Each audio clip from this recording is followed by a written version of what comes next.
7,000. He can hit it in the trees. Now, if he hits it that far, that'd be amazing. There you go. It's a grand slam, no doubt. And guess what? It's in the trees. Wow. Today, Cutler joins the Dolphins. We gave him a weird haircut there. Brady won't discuss medical issues, y'all. Y'all know y'all got video of me hitting Brady. What's up? Can we use that? We do? We couldn't find it. We couldn't clear it. CP3 yells at Harden.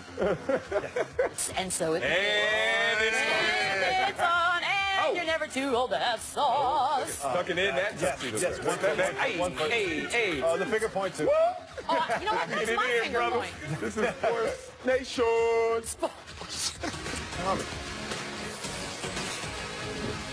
SportsNation is presented by Toyota. Welcome to SportsNation, not to be confused with Sports Center. Michelle Beadle, Marcellus Riley, LT Granderson is making an appearance at work today. Oh, look at that. Earn that check, finally. David Jacoby's here as well. We've got some sports to talk, y'all, shall we? Shall we? I wanted to do Game of Thrones right off the top, but I have to wait. Cutler, haven't seen Culver, Kaepernick. I know you haven't. Dolphins and Jay Cutler agreed to a one-year, $10 million contract. He's expected to compete with Matt Moore for the starting job, while Ryan Tannehill is out with that left knee injury. Now, Cutler won't play in Thursday's preseason opener against the Falcons. He had his press conference this morning, and the memes have already started flowing, Marcellus. Is he the right man for this job? I think he's of all the guys, Kaepernick, Tebow, look. Did you just say Tebow? Tebow was reportedly part of this. Yes. He was. In real life. Kyle Orton. Yeah, I'm giving y'all intel. I'm not giving you my opinion just yet. Yeah. He has the least warts of all those guys. I think in totality. Fun. Look. That's how I've always wanted to be If you want your quarterback smoking cigarettes on the sideline, get Jay Cutler. Here's the thing. Jay Cutler, because of his relationship with Adam Gase, because of his relationship with the offensive coordinator back then, now head coach, guess what? You got to respect that he brought the best out of Jay Cutler. Jay Cutler had a career year under his tutelage, so why not bring that guy back in, familiarity, and you bring him into a situation, it's a one-year deal. I don't like any football player who turns the engine off and says, oh, I'm a reboot, but quarterbacks, kickers, punters, I give you guys a pass. It's going to be interesting with Marshawn Lynch this year at running back. We'll see how that plays, but usually when a guy retires, he is really done. I think this is the smartest play of all the plays that were a difficult choice. You know, I agree with you in terms of the relationship with the coaches and with Jay Cutler. I'm just a little confused about the narrative. Uh-oh, let's hear it. Because it seems as if someone's retired, that means they're not interested in playing football anymore. Yeah, he started a new gig. Not the NFL, not sports, but in the real world, yes. In the NFL sports, if that call comes and the price is higher than what means the numbers going up. Thank you. That's all it is. Yeah. Rappers, this is my last album. Well, it's just, is it? It's just weird because the narrative on Kaepernick is that they aren't sure if he's interested in football. Oh, that's not the narrative. That's been. In fact, that's exactly one of the quotes with Coach Harbaugh. It's like we have to see if he, where his head is and his dedication. Does he have the passion? According to Justina Anderson, he's working out 6 days a week. I'm not sure how often Cutler is working out, but I do know he was retired. Well, in his press conference, he said he's a quarterback, so his cardio. Yeah, he said he doesn't have to worry about being cardiovascularly in shape. He's not also mentioned that his wife wants him out of the house, which was one of the considerations as well. There are some things to consider, but he does have familiarity with the system and with Gase. That means a lot. That takes you very far, especially at this point in the preseason where you're almost ready, leading into the regular season. Yeah, I mean, look, the narrative being out there in totality does not apply specifically to Miami. You knew that Colin Kaepernick couldn't be a Miami Dolphin with the Fidel Castro shirt. Well, we don't know that. I mean, look, a press conference and an apology I'm just saying, goes a long way. That wasn't going to happen. That doesn't bring him higher up the chart. That brings you lower down in terms of consideration. Just saying that. Look, it's interesting that we're talking about, I'm going to bring in Kaepernick in this respect. How anger compromises your rational thought, and people are so angry right now, they're not thinking straight. They think that this is really about just a racial undertone to why Kaepernick's not playing. And they've turned it into a quarterback's rights issue, which is crazy. Because think about it. Every single player, black players, that protested has a job, except one, Kaepernick. So everyone says... The face of the protest. The face and the quarterback, right? And then you get into a situation, so this is like saying a quarterback can't go out there and protest. A quarterback can't step out of line. That's not a boy stay in your place conversation, as a lot of players are saying. That's a quarterback who has to be the most conservative and buttoned up on my team. I need you to be the face of this franchise. Because Tim Tebow, just for going to church, doesn't have a job when he was a winning quarterback. And no one is saying blackballed. People are saying he's terrible. It looked terrible, but the results I know, weren't terrible. but one guy was in the Super Bowl 5 years ago, and now is out, and not even 30 yet. I just want people. I think that's an issue. It is an issue, but I want people to just clarify that this is just a quarterback buttoned up conversation. Do you know why the NFL owners are not getting that benefit of the doubt? And I agree with you. Perhaps in a different league, there should be a benefit of the doubt. It's because we've seen them do the okey doke too many times now. Yeah. We've seen them to a lot of players, to a lot of players on a variety of subjects. Right. And so, do you look at Cutler and go, "Oh, this is another example"? You don't want to, but you need to because the NFL has been so faulty so many times before. And let's face it, Jay Cutler is essentially just Ryan Tannehill anyway, so I can see the comfort level with that. But there you go. There are your numbers to prove it. Exactly. It's the same person. It's the same dude. It pretty much is the one same with a cigarette, one without. Yeah. You know who's not the same dude? One with a razor. Colin Kaepernick. Colin Kaepernick gives you an opportunity to do some things that you wouldn't have had to do with those two refrigerators back then in the backfield. And I say refrigerators because you know they're not moving. They ain't going nowhere. They ain't going nowhere. That Colin Kaepernick is such a different player who's not familiar with the system, so you would have to do so many different things at this point in the season, difficult to implement to someone coming in from the outside. Yeah. However, once a quarterback gets hurt, Ryan Tannehill is not going to be the last quarterback that gets hurt this year. It's only You're going to hear about Tebow again. You're going to hear about Romo. And Colin Kaepernick is going to get signed by a team. It's just they are not desperate enough right now to take the PR hit. It's all managing risk versus reward. They're not desperate enough right now to get a quarterback that has 16 touchdowns and 4 interceptions last year. I don't think I can handle it. But that's not the reason. But you're talking about a league that believes in what Bill Parcells said. You are what your record says you are. So if you want to say that, say 3-19. You don't want to say that. No one wants to hear that. Say 52 and 52 because that's Jay Cutler's record. Respect, but now we're not talking about first day Jay Cutler. We're not talking about first day Colin Kaepernick. We can say one as in a number of postseason wins that Jay Cutler has. Okay, but you're talking about the quarterback you're getting right now. Is that fun? You got to talk about what you're 2010. Right now. You know what that was? The last time Jay Cutler was in the playoffs. Oh, Jay Cutler in the playoffs. That's not going to even get you there. But that's. But you're talking now. You're comparing the start to the finish line. We're talking about who you're getting right now. All I'm going to say is Tamir Rice, Laquan McDonald. This is the real reason why Kaepernick was protesting. We should never forget that. The reasons why he was protesting. You're preaching to the choir. I don't think we're the ones that need to remember that is the problem. Yes. More football. Kind of. Tom Brady's medical history is coming into question after his supermodel wife, Giselle. I love we got to add that in there. Proclaimed he had a concussion last season. He was asked about the alleged concussion. Brady said he doesn't think his history of head trauma is, quote, anybody's business. Our friend Bob Lee disagrees. Take a listen. I don't want to get into, things that happened in my past, certainly medical history and so forth. I really don't think that's anybody's business. So. The hell it isn't, Tom. With enhanced NFL protocols now in place to diagnose and treat brain trauma, that the league's greatest ever quarterback may have had concussions despite never being listed as such on an injury report. That is news. That's a Bob Lee. I support. Bob Lee. Not on this. Not on this. Hell no. I'll start with you, LZ. No. Is knowing Brady's medical history important to the rest of us? This isn't specifically about Brady. Okay. This is more because I am confused on this one. This is more about the franchise in which he plays for.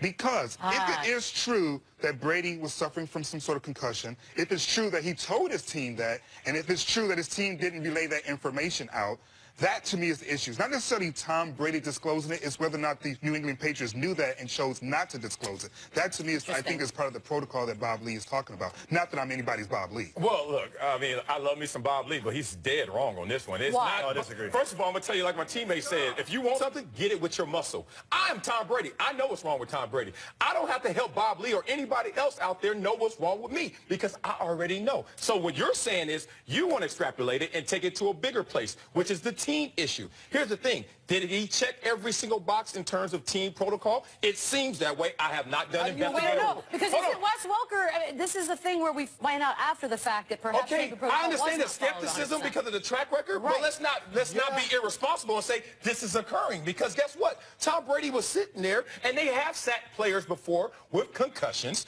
and so therefore why would we make the assumption in this situation? If I'm Tom Brady, I sit there and say, I know what's wrong with me. My doctors know what's wrong with me. If you don't know, tough luck. Do you think Giselle made up a story about him having a concussion last season? Do you think she made it up? No, so he had a concussion is what you're saying, right? No, I'm saying maybe Giselle doesn't know all the symptoms of what a concussion is. A headache doesn't mean you have a concussion. Maybe because Giselle you don't want to get out of bed. She shouldn't say that because she's not so clear on the policies and lists in the NFL as the rest of the players are. I believe what LZ believes, which is something that I don't know as a fact, that he did have a concussion. Giselle accidentally aired that out, and he probably told his colleagues and team about that concussion, and they probably kept it quiet so he could start one game. And the problem with this, going macro on it, is if you do not report these things, we do not know they occur. We do not know the frequency with which quarterbacks get these things, so they cannot help to diagnose and solve this problem. Let's go to the gray area, because you've been concussed many a times. You told me before. Yes, I have. Okay, we know, look, I've been concussed 4 times, for real, like knocked out. Knocked out. I think everyone has. That's not the conversation. The conversation is, hey, Jacoby, did you have a concussion yesterday? Well, I was dizzy. Well, I had a headache. Well, I was sensitive. The headaches. You know if but that's the point. Every single player I've ever talked to says, I've been knocked out, and then I've been concussed, which is maybe she thought he was concussed, but he really wasn't. You know that you are supposed to report every single concussion. And you know when you... But you know that you even said you had reported concussions, and then a lot of times... Let me ask you this. Who has the bigger incentive to lie here? The wife or the team that employs him and needs him on the field? Oh, it's not about the incentives. It's about the misdiagnosis. Well, no, but I'm saying... My wife sees me... You just acknowledged that he had one last year, but it was not listed as a concussion. No, if my wife says, hey, you're not getting out of bed, you're sensitive to light, you got a headache, you're concussed. But that's not necessarily... But don't we agree that there's a gray area with concussion? But it's Tom Brady's response to that question that's the issue. If he had said, I told my team, we diagnosed it, it wasn't concussion, my wife was mistaken. That's not what he said. He said it's none of your business. You know what that means? That means I don't want to say anything else to further incriminate or cause any further dignity. Why are we so skeptical? PR 101 Why are we so skeptical? Journalism requires that we become skeptical. PR 101 also, from the player's perspective, says if there is a firestorm, say nothing. You don't go out there and add fuel to the fire so that you now piece apart what he's going to say. That can be true. That is true. That's it's my job to report there's a fire. Your job is to deny it. My job is to report it. But so he didn't deny it. He said it's none of your business. And I would argue that that's actually adding fuel because now everyone's like, what do you mean it's none of our business? It is actually our business. So what if he says no comment? Then you guys are going to jump on that and say, oh, he has nothing to say. But I do think that covers him a little bit. It's a no-win situation. It's a no-win situation. Yeah, but it doesn't, I feel like... There is a win situation. You can be truthful the first time and not cause us to actually dig up even more. Oh, well. He got so mad Giselle after that interview. He got so mad. All right. Giselle, you keep talking. Yes, girl. Some cheers. 3 of them. She's our source. She's our unnamed source. We need her. Tom Brady just didn't want to do errands. Tom Brady like, look, I ain't watching no dish. He was like, I don't want to eat any more of your junky That's a new angle. That wasn't an accident. Turn the hip. You got to turn the hip. He's just going to give him a touchdown. What did you say? Where was that foggy place anyways? It's like a movie. 2 years for Chris Archer. Raised Brewers. He thinks he still has it. That's what I love. Good for him. No, he doesn't have it. That's an athletic I think the hair flopping around. I love that he's so young. I can't even... What's going on? Where you at? Where you at? So excited. I can't. Who got the ball? Well, I'd throw you out if I had that ball. 3 cheers for a Baylor football ad. Baylor football associate AD Sean Patton. Oh, yeah, I saw that too. Let's see. Look out for the machine. Man versus machine. We only got Don't ever give up. Yeah, right. That was pretty good. Dang, that robot's going fast. I got to look out for Keyshawn after our race. I'm going to run off the course. Running off the track. Got hit pretty hard. Coming up, Kyrie wants out of Cleveland. You know that. But now everyone seems to think he's actually crazy. Will he regret this decision? We'll discuss it next. This is Sports Nation.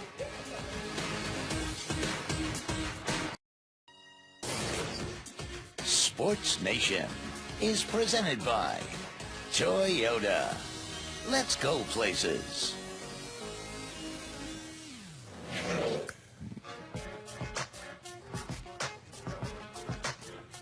Welcome back to Sports Nation. All right. Here we are. It's Monday. Here we are. Five-time NBA champ, former Cat Ron Harper was asked by the Akron Beacon-Journal about Kyrie's reported trade request. He dismissed the motivation for requesting to leave the 3-time defending Eastern Conference champs as the following, quote, youth, ignorance. He went on to say, I don't really understand what's behind it. You're never going to be a guy who carries your team.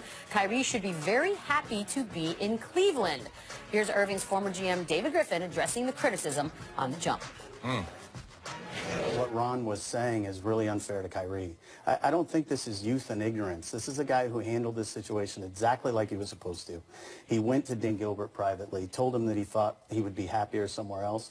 The absolute worst thing this guy could have done was pretend to be all in and sink the ship from within. Most guys don't have the courage to do what he did. So that's not youth and ignorance. That's a little bit more courage than people give him credit for. Although it could be argued he's sinking the ship from within right now. But do you think that the whole youth and ignorance, do you think that's just old man Harper being a little too harsh, or? Yeah, it really is, and it's unfair, it's unfortunate, especially when you're part of that fraternity, the brethren, you look up to a former player, and a great player, pre-injury. Oh, Lord, do you remember how Ron Harper was getting it, even for my Clippers, before that knee injury? Respect to him, but I go back to The Pursuit of Happiness, the Will Smith movie. Remember that time he was talking to his son, and his son, he couldn't do it? Oh, I thought you were going to say it's an I, not a Y. I actually thought you meant the actual Pursuit of Happiness. I didn't realize you were going back to this movie that no one saw. I think it's a poignant scene when he says if people can't do it themselves, they'll tell you you can't do it. And Ron Harper realized that he can't do it. Look, LeBron James is not a champion as he is right now, three-time champion without Dwayne Wade. LeBron James is not a champion without Kyrie Irving. All these teams are super teams. It's been that way since the beginning of basketball, the old Celtics in the 60s. So with that said, I don't understand why you want to condemn a guy who's already a champion. Think about it. I'm already a champion. I could go anywhere, lose forever, and prove that I'm the man and still be considered a champion in retirement. Kyrie is doing the best thing for him. I don't think Ron Harper is necessarily being that harsh, and this is why. He's talking about the ignorance part, which basically means you don't know. The unknown. The great unknown. And he's speaking from someone who goes, I was someone in L.A. He doesn't know what's out there. He was your beloved Clippers. He knows that you can't do it alone because when he won championships with the Bulls, he knows Michael didn't do it alone. So what he's talking about isn't necessarily, you're being brash, but rather you think that people win championships by themselves, but they don't. Not even Michael Jordan, because I was there and I know that. But why'd you make... No, hold on. You use the word ignorance, but let's talk about some ignorance, because Ron Harper doesn't know what's happening in that locker room. John Wall spoke about this too, and he was like, I don't know what's going on in the locker room. I don't know what's going on in that relationship. So, and Ron Harper is also ignorant to those things when he says that. So it is not just youth and ignorance. Like, he doesn't know the situation yet. He still comments on it. And I actually read the article because I got a little upset about this. He said later, quote, when I used to play on bad teams, you trained all offseason to play 82 games. You get to the first round and you lose. It's like there's this old school, like, we just try hard and lose. That's what we do. We don't complain about it and try to get traded. It's just like, all right. We're all speaking very much from we're on the outside looking in. Yes. Because on the outside looking in, we do this with humans all the time. We think, man, that person has everything. I don't understand this. Yeah. He may actually hate being in that locker room. He may despise everyone on that team. And I would never want someone to stay in a situation like that. You got your ring. If you're not worried about multiple rings, you just want to go out there, be happy, and quote-unquote be the man. The pursuit of happiness. Then go. The actual pursuit of happiness, not... Yeah, and look, this is the most ignorant part of it all. And this is what the narrative is about all athletes. We all want to win championships. Right. Stop this lie to the public. Some guys want money. My hands in the air. Sure. Some guys would all take a minimum to play on the same team. Some guys want the accolades before the money, and they know that the money's going to come because of the accolades. And some guys want championships and say, hey, the money can go to the side. In that pursuit, hopefully I can get it all. I was a money guy. No beef about it. And think about it. There's so many trails to the top of that mountain in that pursuit of happiness. Stop thinking that everybody's sitting out there wanting to win a championship. And he got one. He already has one. What is the matter? He's been the second guy. He wants to try being the first guy. I wouldn't do it personally, but he can do that. He didn't go. He wasn't probably just hates everyone. Can he not just not like his teammates? That's honestly what I think this at the end of the day is. And it's been reported he's tired of being sunned up by LeBron. And I can certainly see one thing that's really interesting about what David Griffin said was like he told him privately. Right. It makes you think, how did this information And remember, we thought and bringing it to our world, if you're the second on an Emmy-nominated, Emmy-winning show, that's fine. Can I be the lead? And then see how that show does. That's what Kyrie wants to do. He just wants to be the lead. But Kyrie was the lead. He was in Cleveland first. He had no. First ain't the lead. LeBron there. It was his team for a while, and they had the number one pick every single year. Exactly. So let the man live. Let's go over to Josh Norman. I haven't gotten to talk about Josh Norman in a minute. What's up, Josh? He says that the NFL's rule banning bow and arrow celebrations is unfairly targeting him specifically. League official Carl Johnson visited Washington's camp Sunday, and he warned players against any form of imaginary weaponry celebrations. Norman said, quote, you're just picking on one person here. Brandon Cooks has been doing it for years, and all of a sudden you want to quit and stop the whole thing. Why is that? LZ, Are they picking on Josh Norman? I love Josh. That's my dude. He's just doing too much with this one. Why? I just think he's doing too much. Oh, I agree with LZ. I'm listening. Give it to me. Okay, Why? it You're is saying a you shouldn't be violent able to act. vote. He is pretending to use a weapon and shoot it at another human being. It's a bow and arrow. You can do the stick fingers with your guns, then that was fine. No, Yosemite Sam. You can't do that either. I am what I am. I don't care about that. My point isn't he's Stop, doing stop. too much. That's Robin Hood. It's like, listen, it's like, even if they are, save your battles for like real I agree with you legit on that. battles. Let's not have But couldn't you argue that the NFL should save their battles for real rights NFL? are- It's hard to stand on tape like, I need to pretend to use imaginary weapons at my job, guys. This is very important. But you know what? I'm with you. I'm not going to pile on Josh Norman here because the league, many paid human beings came up with the idea that, you know what we need to fight right now? Weaponry celebration. Well, you know what? That's what we need to fight I back. totally get that. This is deflection. This is deflection.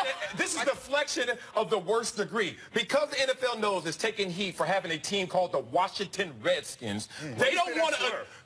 Sorry for the slur. Yeah. Yes. Washington team.